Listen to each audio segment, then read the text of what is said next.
Cuando Bolivia pasó de la época colonial a la republicana, según el discurso oficial, se posibilitaría la eliminación de la dominación española, una vida más humana y equitativa para los indígenas.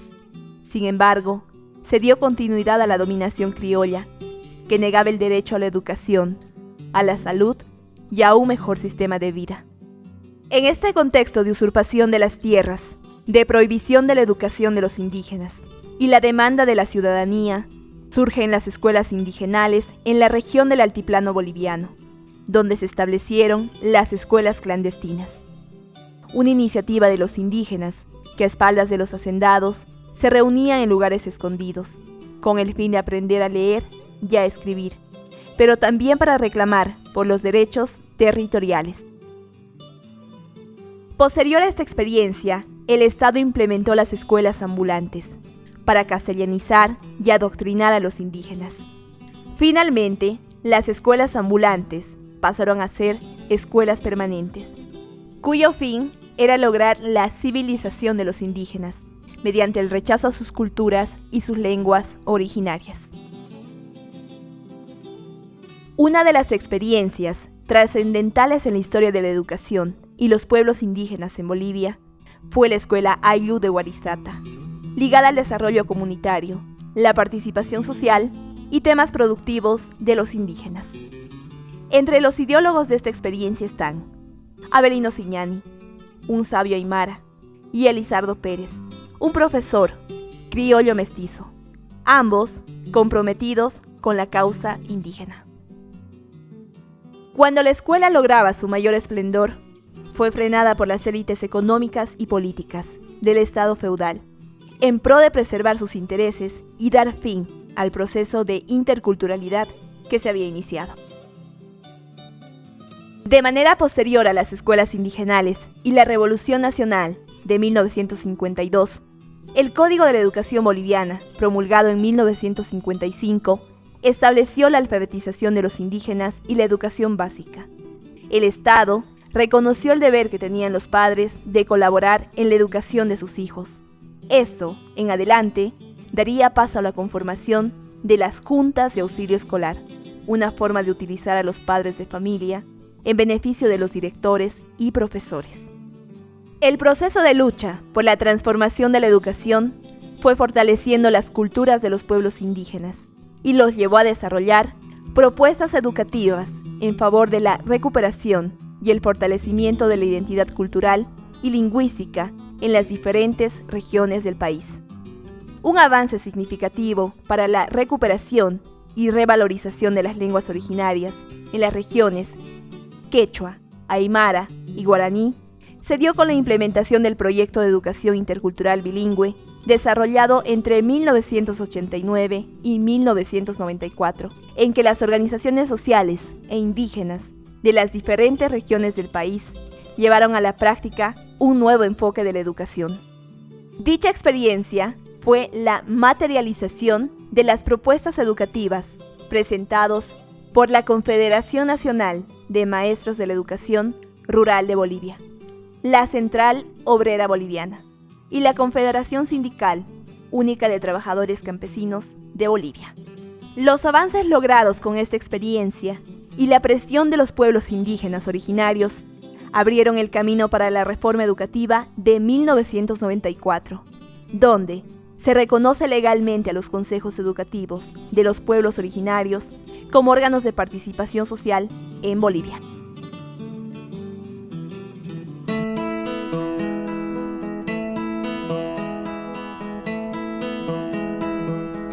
Los consejos educativos de los pueblos originarios de Bolivia son producto de la demanda del movimiento indígena y popular desde principios del siglo XX, cuya función, de acuerdo a la Ley 1565, es participar en la formulación e implementación de políticas educativas a nivel nacional, departamental y distrital, enmarcadas en la educación intercultural bilingüe.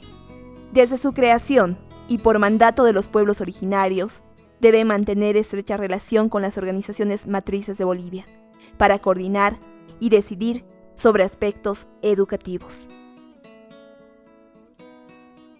En 1997 se formalizan los primeros consejos educativos de los pueblos originarios, que son Consejo Educativo de la Nación Quechua, CENAC, Consejo Educativo Aymara, CEA, Consejo Educativo Amazónico Multiétnico, CEAM, Consejo Educativo del Pueblo Originario Guaraní, CEPOC. Inicialmente, los 4 cepos, con apoyo de instituciones nacionales e internacionales, emprendieron la tarea de formular políticas educativas, lingüísticas y culturales para atender las demandas de los pueblos indígenas a los que representaban. Cuando fundamos los cepos, 97, porque ahí en diciembre de 97 nacen los 4, a partir de ese momento hay cepos, ¿no? Y en 98-99 trazamos un plan estratégico que tenía también, digamos, un plan de reivindicación política, si quieres, ¿no? Entonces ahí estaba, decir, tenemos que trabajar ahora en modificar la ley, tenemos que trabajar en modificar la Constitución, incorporar lo que es intercultural, trascender de ese simple artículo de la Constitución que decía Bolivia pluricultural y plurilingüe, que no era suficiente, sino entrar, digamos, a un estado realmente inter y pluri.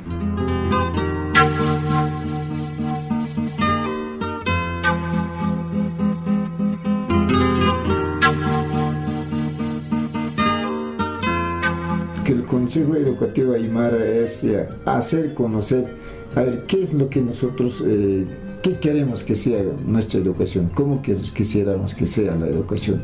Y aspecto de eso se ha planteado, y después del planteamiento esto ha sido para hacer conocer el Consejo Educativo Aymara, a ver qué de los saberes y conocimientos hacer conocer en la implementación que sea del currículum regional, que se implemente de nuestros saberes y conocimientos de los ancestrales.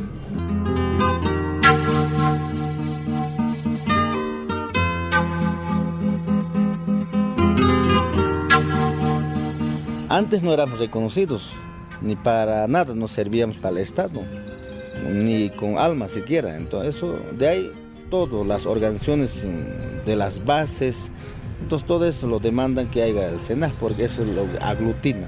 Ahora, el objetivo principal es trabajar, recopilar, demandar nuestros saberes y conocimientos, que estén las políticas educativas en las normas y que seamos tratados igual a igual.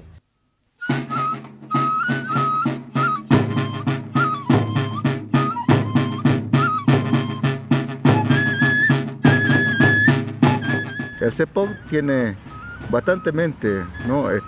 Compromiso con sus organizaciones, compromiso también con otras organizaciones sociales, también para que haga cumplir el mandato del pueblo. Ya tenemos bien fortalecido la educación intercultural en cada departamento, ya tenemos aprobado también nuestros currículos regionalizados.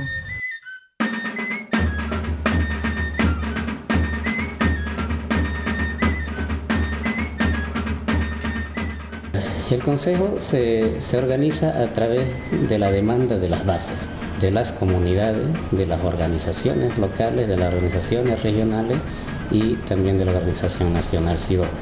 Los pueblos reunidos en Huarayo, del 3 al 5 de julio en Ascensión de Huarayo, entonces se inicia la organización del Consejo Educativo Amazónico Multiétnico, que aglutinaba a 34 naciones indígenas de Tierra Baja.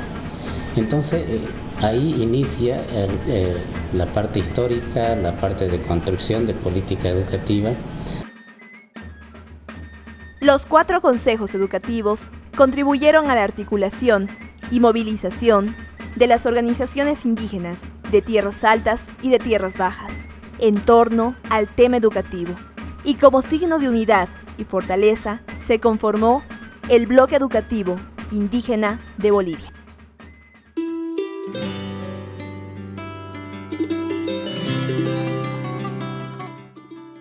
Las naciones indígenas y originarias elaboraron en el 2004 la propuesta educativa denominada Por una educación indígena originaria hacia la autodeterminación ideológica, política, territorial y sociocultural, que interpela el modelo neoliberal del Estado-nación homogenizador y plantea la creación del Estado plurinacional, con un sistema educativo descolonizador, intracultural, intercultural y plurilingüe. El 2004 es la conclusión de este periodo de reorganización, donde concluyen con el Congreso de Educación Indígena, que terminan con la propuesta del Libro Verde, ¿no? Una educación originaria, indígena originaria. Esto es una propuesta que llega a la Asamblea Constituyente, ¿no? Una Asamblea Constituyente como base para la Constitución y para la ley Avelino Siñani también, que en el 2006 se trabaja en Sucre. Entonces, a partir de esta propuesta general se empiezan a salir, a desprenderse varias propuestas. Entre esas propuestas está la Ley de Derecho, Política y Lingüística, que se empieza a trabajar desde el 2004 también. La creación de los institutos de lengua y cultura por cada nación también se comienzan a trabajar allí. Y se plasma de manera mucho más concreta en la Ley de Educación los currículos regionalizados, ¿no? Las propuestas educativas, elaboradas por los cepos y el bloque educativo indígena, dejan de ser propuestas y se convierten en mandato constitucional, una vez que son incorporadas dentro la nueva Constitución Política del Estado y la Ley de Educación, Avelino Siñani y Elizardo Pérez, que reconoce a los consejos educativos de los pueblos originarios como instancias que formulan y desarrollan políticas educativas intraculturales, interculturales, plurilingües, comunitarias y productivas, dentro del territorio nacional, con capacidad de decisión en lo técnico, político, económico y administrativo.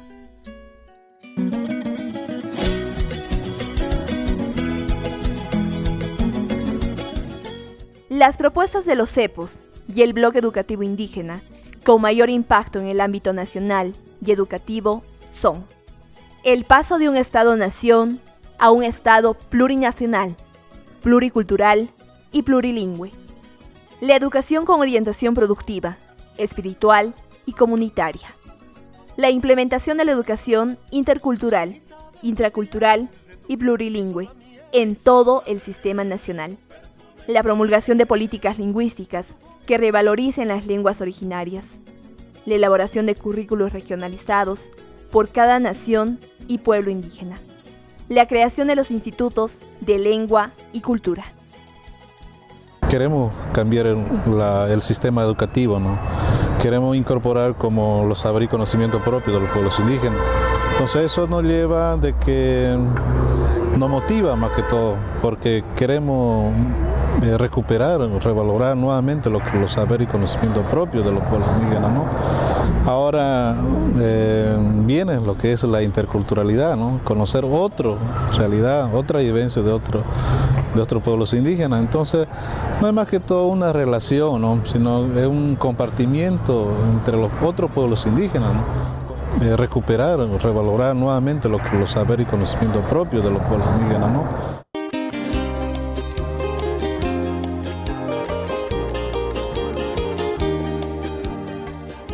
Actualmente, los consejos educativos de los pueblos indígenas, originarios y afrobolivianos, como órganos de participación social y comunitaria, son 11.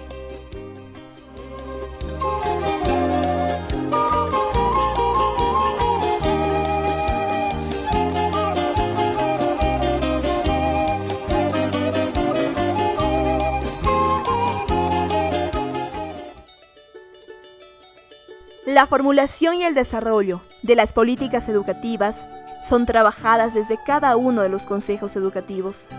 Estos mantienen un nexo con sus comunidades, porque es la voz que manifiesta las necesidades sociales, culturales y lingüísticas.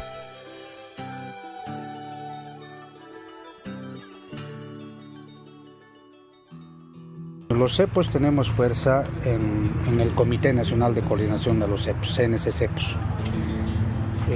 A través de eso hacemos una fuerza mucho más ya grande, nacional.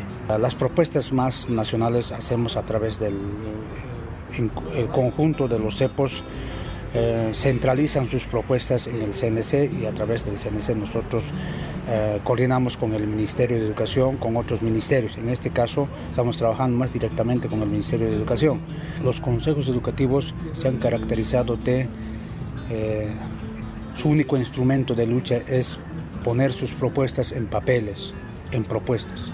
Las organizaciones estos últimos tiempos han estado con ciertas diferencias ideológicas en el ámbito político. Entonces hay cierta debilidad porque hay que están divididas, hay un sector que parecen genuinas, pero hay un sector que pertenecen probablemente al gobierno, entonces de tal manera que de alguna manera nos debilita eso en plantear nuestras propuestas al Ministerio, al Estado. Hoy, las nuevas políticas educativas en Bolivia están marcadas por el aporte y la lucha de los pueblos indígenas de todo el país. Sin embargo, los grandes avances en el campo jurídico, político y educativo, logrados por los consejos educativos de los pueblos originarios y afrobolivianos, aún deben concretarse en los centros educativos, las comunidades y las ciudades para la construcción del Estado plurinacional.